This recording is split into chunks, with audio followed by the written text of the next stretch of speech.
I've sneak peeked this deck from a Japanese player. Before the deck truly starts shining, you need to meet certain conditions. Enough talk. We'll cover all the details once we're on stage.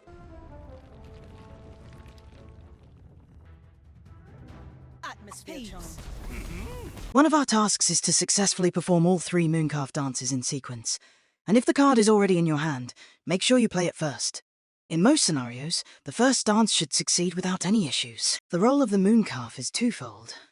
First, it reduces our summon card cost down to just 1. And second, after completing all 3 dances successfully, the Mooncalf removes itself from the deck permanently. And now we get to the point. Permanently removing certain cards is actually part of the strategy.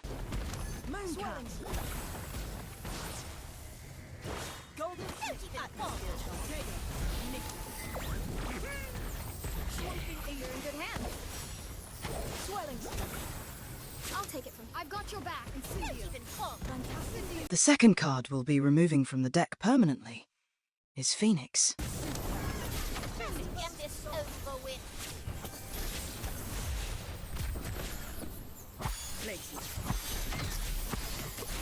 Summon the golden snitch as soon as it becomes available. Then, as part of Cedric's Echo mechanic, start running around to accelerate your magic point regeneration. For a more detailed explanation of how Cedric's Echo works, check out my previous video. I'll leave the link in the top right corner. Oh, get this over with. Golden snitch.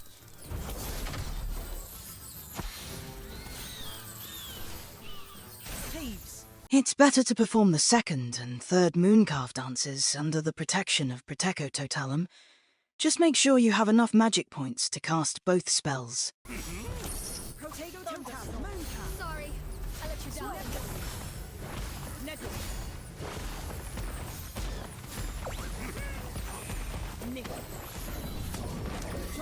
Swooping Evil.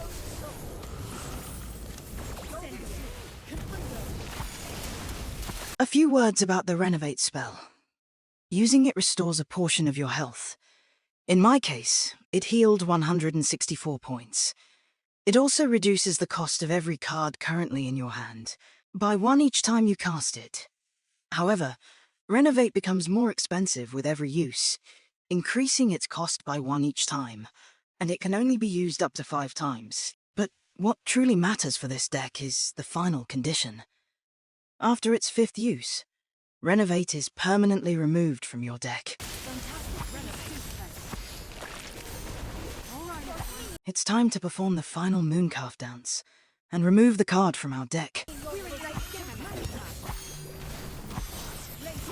Alright everyone, we're in this together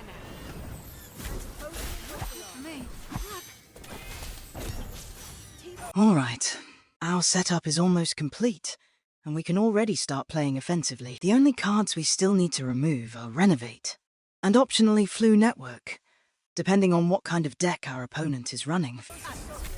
Before we completely remove Rennervate, let's stabilize our position on stage.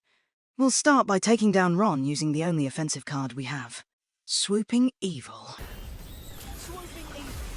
I play with it, chess. Rennervate. What do you? Try to summon all 3 golden snitches on the stage to boost your magic point flow even further. Now you're in trouble. If you see a large concentration of summons, just throw another Swooping Evil. Keep spamming cheap Murtlaps to maintain your health. Use Swooping Evil to eliminate anything you consider a threat. Just keep spamming it whenever needed.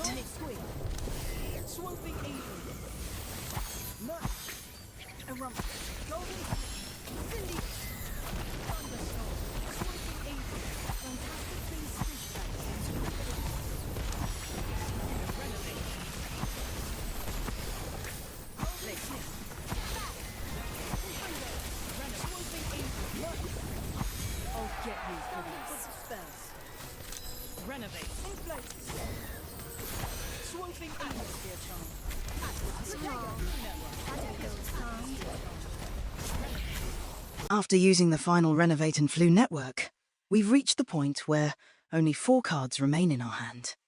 and now we can manage them exactly as we please. Now, let's talk about the risks of using Flu Network. After you play the card, it gets placed on top of your opponent's deck.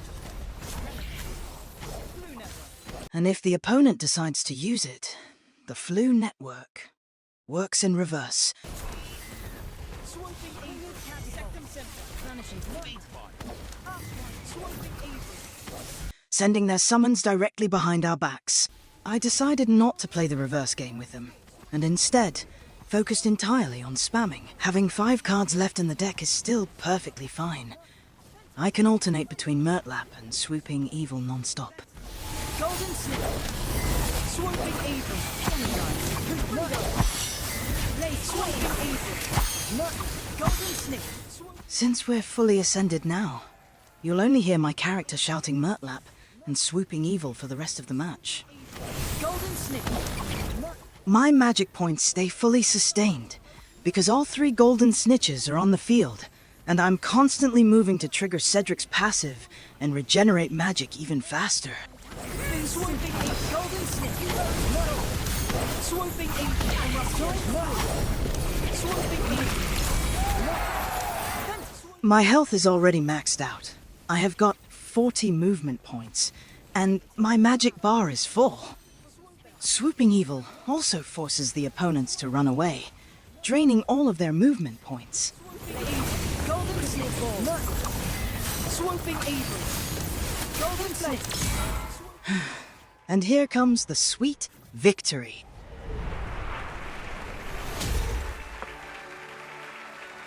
Big respect to my partner for covering half the match while I was fooling around. Also, the opponents were not experienced enough to defeat us in the first part of the match, which is actually the most common scenario when you're facing slightly stronger opponents. This deck isn't going to help you climb to the top, and it will most likely frustrate your partners. But if you're looking to entertain yourself and prank others in the early diamond tier, then this deck is definitely worth trying. Thanks for staying with me until the end, friends. If you enjoy this kind of content, don't forget to like the video. It really helps and sends me positive signals to keep making more. Before we wrap up, I'd like to invite you to my brand new Discord channel, where I keep all my content organized, making it easy for you to find your favorite series or follow the latest news. You can also reach out to me directly for feedback or advice. I'll leave the invite link in the description. Make sure to join my Facebook group so you don't miss any fresh news. Thank you for watching. Don't forget to subscribe for more content, and we'll see you in the next episode.